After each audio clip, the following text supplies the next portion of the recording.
اللہ نے مجھے میری مرضی کے بغیر کیوں پیدا کیا؟ تو اس کا لاجیکل آنسر دیتے ہیں ہم. قرآن اس کا جو آنسر دیتا ہے وہ تو دو ٹوک ہے. لا یسأل عما یفعل وہم یسألون. اللہ کو کوئی پوچھ نہیں سکتا کہ اللہ نے یہ کام کیوں کیا، وہ ہر ایک کو پوچھ سکتے ہیں کیونکہ وہ کریٹر ہے. اللہ نے تو اس سوال کو بین کیا ہے. اس کا جواب یہی ہے کہ جو اللہ کی مرضی. اچھا اب آ جائیں لاجیکلی، چونکہ پورے قرآن کا ایک مقدمہ ہے نا. اللہ کا شکر میں کیوں ادا کروں؟ اس لیے میرے بھائی، آج بھی اگر آپ کو کوئی یہ آفر کرے، پہلے تو چھوڑ دیں کہ تم اپنی 50-60 سال کی زندگی میں بس یہ ایک موٹی موٹی چیزوں کا خیال رکھ لو. روزانہ 5 وقت کی نماز ہے، رزق حلال اور حرام میں فرق کرنا ہے، شریعت کی چند ایک پابندیاں ہیں، سیکس ڈسپلن ہے جس میں ہمارا ہی فائدہ ہے کہ ہم کوڑ کوڑ کے زندگی نہ گزاریں، ایک ہارمونی کے ساتھ زندگی گزاریں.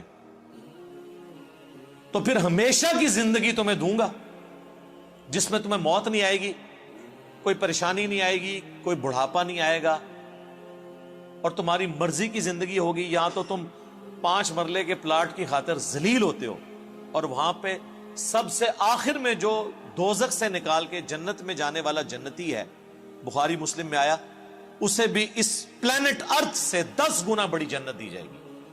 پلانٹ ارتھ جس کا صرف سرکمفرنس ہی 40,000 کلومیٹر ہے، یعنی آپ یہاں سے چلیں نا تو 40,000 کلومیٹر کے بعد آپ واپس یہاں پہنچتے ہیں.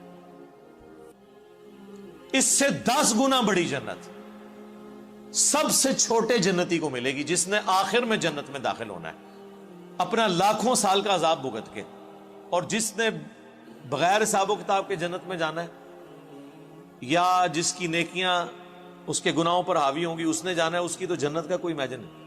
تو میرا خیال ہے دنیا میں کوئی انسان نہیں جو یہ آفر قبول نہ کرے، کیونکہ انسان کی دل میں جو اللہ نے شہوات کی اٹریکشن اور محبت رکھ دی ہے، وہ اس کی متقاضی ہے کہ وہ اپنی اس ٹیسٹ کو ختم نہیں کرنا چاہتا. کس کی خواہش ہے کہ وہ اچھا کھانا نہ کھائے اور ہمیشہ کھاتا رہے مرتے دم تک؟ دنیا میں تو پاسبل نہیں ہے. کھانا پینا چھوٹ جاتا ہے، بیماریاں ہو جائیں تو خریدنے کی قوت کے باوجود آپ کھا پی نہیں سکتے.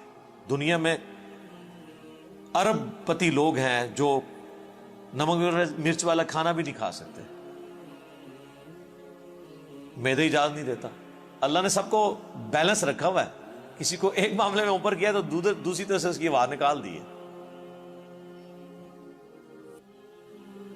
آپ کو میں پاکستان میں اس وقت امیر ترین لوگ کئی ایسے بتا سکتا ہوں جو پیمپر باندھتے ہیں، اور ان کی لوگ گاڑیوں کے اوپر، ان کے جہازوں کے اوپر، ان کی دولتوں پہ، ان کے پلاٹس پہ رش کر رہے ہوتے ہیں، لیکن وہ اپنا پیشاب نہیں روک سکتے. تو انسان کی کیا اوقات ہے؟ لیکن آخرت میں کچھ نہیں ہے، آخرت میں پیشاب ہے ہی نہیں. صحیح مسلم کا آپ جنت والا چیپٹر پڑھ لیں، اور مشکات شریف میں آپ کو 30 جلد میں جنت سے متعلق ساری احادیث بخاری، مسلم، ابو داؤد، ترمذی، نسائی، ابن ماجہ، باقی کتابوں سے ملیں گی کہ جنت میں خوشبودار ڈکار آئے گی اور کھانا ہضم. پیشاب کرنے کی جو تکلیف ہے نا، یہ بھی نہیں انسان کو اٹھانی پڑے گی، کیونکہ جنت میں تکلیفیں آئی نہیں ہیں. اور جنت میں آپ کا پیٹ کا بھرنا نہ بھرنا یہ آپ کی مرضی سے ہے. آپ لذت کے لیے کھائیں گے. دنیا میں تو آپ لذت والی چیز تھوڑی دیر کھائیں تو پھر پیٹ جواب دے جاتا ہے. نہیں، جنت کی کسی نعمت کو فنا نہیں ہے. آم توڑ کے کھائیں گے پھر آم دوبارہ اگ جائے گا اسی وقت ہی، کسی چیز نے ختم نہیں ہونا. اتنی بڑی بڑی نے. اور سب سے بڑی بات، کن فیکون، جو اللہ کی کوالٹی ہے، وہ کسی درجے میں اللہ تعالیٰ اپنی مخلوق کو اس حوالے سے دے دے گا کہ اس کی خواہشات کی تکمیل ہوگی جنت میں. جو خواہش کرے گا، جو سوچے گا، اس کے سامنے آ جائے گا. یہ تو کوالٹی صرف اللہ کی ہے، لیکن انسان کو اللہ تعالیٰ یہ کوالٹی وہاں پہ دے دے گا. تو یہ کتنا سستا سودا ہے، چند سالوں کی زندگی دے کے ہمیشہ کی زندگی حاصل کر لینا، نہ ختم ہونے والی. تو اب مجھے بتائیں، اس اللہ کا شکر ادا کرنے کا دل نہیں کرتا کہ جو اکیلا تھا، کسی کو نہ بھی پیدا کرتا، اسے کو پوچھ نہیں سکتا تھا. اس کا پہلا احسان کہ اس نے پیدا کیا، اس کے بعد ایک آفر رکھی اتنی زبردست قسم کی آفر ہونا تو چاہیے تھا 1 ارب سال کی زندگی کے لیے 1 کروڑ سال تو یہاں مشقت کروائی جاتی دنیا میں، لیکن اس نے چند سال کی مشقت مانگی، اور وہ بھی مشقت نہیں ہے، نارمل لائف ہے، بس صرف لائف کا ڈسپلن ہے، اور ہمیشہ کی زندگی دے دی۔ تو جو اللہ اکیلا ہونے کے باوجود اپنے ساتھ اتنے لوگوں کو آفر دے کہ آؤ میں تمہیں وہ کوالٹیز دوں گا جو میری کوالٹیز ہیں۔ موت کسے نہیں آتی؟ اللہ کو۔ انسان کو بھی موت نہیں آئے گی۔ دیکھیں نا، یہ تھوڑی بات ہے، دنیا میں موت آنی ہے نا، جنت میں موت نہیں ہے۔ صحیح بخاری میں حدیث ہے کہ موت کو مینڈے کی شکل میں لا کے جہنم اور جنت کے درمیان ذبح کر دیا جائے گا، اور ندا کی جائے گی جنتیوں مبارک ہو، آج کے بعد تمہیں کبھی موت نہیں آئے گی، بے فکر ہو کے زندگی گزارو۔ اور جہنمیوں کی حسرت میں اضافہ ہوگا کہ تمہیں بھی موت نہیں آئے گی، تم بھی اس تکلیف میں زندگی گزارو۔ اللہم لا تجعلنا منہم، اللہم اجرنا من النار، ربنا اصرف عنا عذاب جہنم ان عذابها کان غراما۔ آمین۔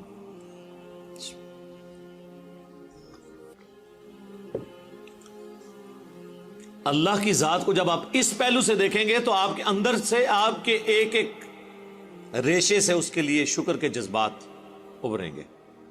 ہم تو اپنے ساتھ اپنی اس دولت میں جو اللہ نے ہمیں دیا کسی کو شریک کرنے کے لیے تیار نہیں ہے، اور اللہ تعالی اپنی خدائی صفات کے اندر آپ کو آپشن دے رہا ہے کہ آپ کو بھی موت نہیں آئے گی، آپ کو بھی ہر وہ چیز ملے گی جس کی آپ خواہش کریں گے، جو آپ خواہش کریں گے وہ آپ کو ملے گا۔ اور اللہ تعالیٰ کسی نعمت سے لطف اندوز خود کوئی نہیں ہو رہا۔ اللہ کھاتا ہے کیا؟ اللہ کی کوئی بیوی ہے؟ اللہ کے کوئی بچے ہیں؟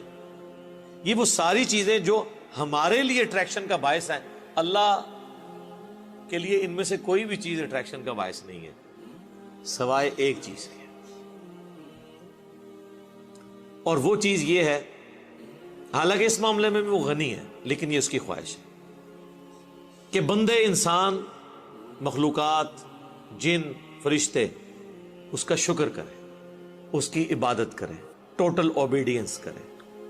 وما خلقت الجن والانس الا لیعبدون، ہم نے جن اور انسانوں کو فقط اس لیے پیدا کیا کہ وہ ہماری عبادت کریں، ہمیں مانے نہیں، صرف عبادت کریں، اور عبادت کہتے ہیں ٹوٹل اوبیڈینس۔